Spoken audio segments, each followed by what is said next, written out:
जी, मैं वोटर हूँ और मैं आया हूँ, मैं अपना शनाख्ती card election commission of Pakistan के नुमाइंदे को दे रहा हूँ। इन्होंने वेरीफाई किया। फिर मैं यहाँ पे आता हूँ, यहाँ पे प्रिजाइडिंग ऑफिसर खड़े हैं। प्रिजाइडिंग ऑफिसर मेरा आईडी कार्ड चेक करते हैं और मुझे क्लियर करते हैं कि मैं अपना वोट डाल सकता हूँ। इन्होंने यहाँ से बैलेट का प्रेस किया और मैंने अपनी पसंद के कैंडिडेट को देखते हुए, इंतखाबी निशान भी है और नाम भी है, तो मैं अपना वोट दे रहा हूँ जी जुबैर जट को, बैट। ये मैंने दबा दिया अपना वोट, ये यहाँ से वोट निकल आया। अब ये मैं पर्ची लेकर और इसको बैलेट पेपर में जो इलेक्शन कमीशन का, वो उसमें मैं डाल देता हूँ। अब जब वोटिंग खत्म हो गई है तो सारे पोलिंग एजेंट्स को बुला लिया जाएगा।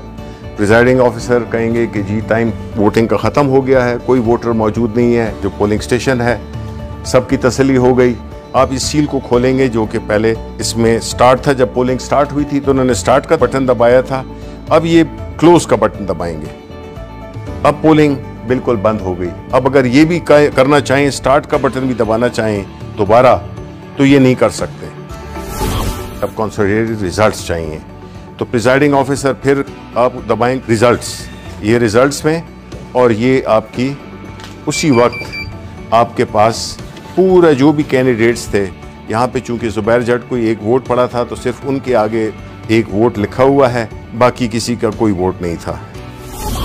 ये जो लिस्ट है इसमें प्रिजाइडिंग ऑफिसर साइन करेंगे और उसके बाद जो भी पोलिंग एजेंट्स हैं वो साइन करेंगे। हमने फिर एक एप्लीकेशन डेवलप की है जिसमें कि जो QR कोड है उसको जो प्रिजाइडिंग ऑफिसर है उसके पास उसकी एप्लीकेशन होगी, वो उसको स्कैन करेगा। अब किसी और आम फोन पे करें आप, अब ये है जो एप्लीकेशन के साथ है, वो जो ही किया है आपने देख लें कि वही रिजल्ट जो कि इसके हैं वही रिजल्ट आए हैं। इसको हमने रिले करना है वापस इलेक्शन कमीशन ऑफ पाकिस्तान के हेडक्वार्टर को। वो फिर एक टेक्नोलॉजी जिसको कि ब्लॉकचेन टेक्नोलॉजी कहते हैं, उसके इस्तेमाल से कुछ सेकंड में ये जो है तो रिले हो जाएगी और पहुंच जाएगी एक बहुत ही छोटी फाइल की सूरत में, किलोबाइट्स में मेरा ख्याल है, किलोबाइट्स में पहुंच जाएगी। तो ना सिस्टम बैठेगा और ना कोई और कॉम्प्लिकेशन आएगी।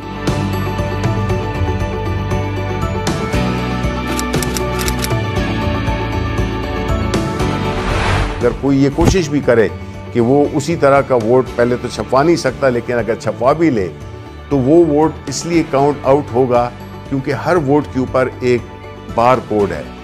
वो बार कोड जब आप स्कैन करते हैं तो वो आपको सिर्फ एक इंफॉर्मेशन देगा, सिर्फ ये बताएगा कि ये इस पोलिंग स्टेशन का बैलेट पेपर है। तो हमें जब पोस्ट ऑडिट इलेक्शन किसी को एतराज़ हो सकता है तो तब भी ये इंफॉर्मेशन के टाइम और जो पोलिंग स्टेशन है सिर्फ उसकी इंफॉर्मेशन होगी, जो कि सबको दिखाई भी जा सकती है।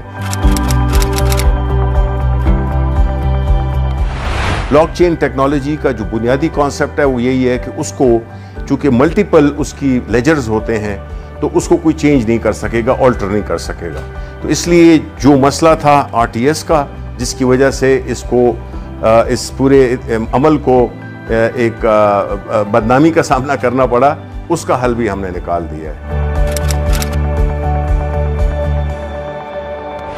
जब एक वोट डल जाए तो ये मशीन डीएक्टिवेट हो जाती है और जब तक के बैलेट का बटन न दबाएं, प्रिजाइडिंग ऑफिसर वो जो इजाज़त थी वो एक ही वोट के लिए थी।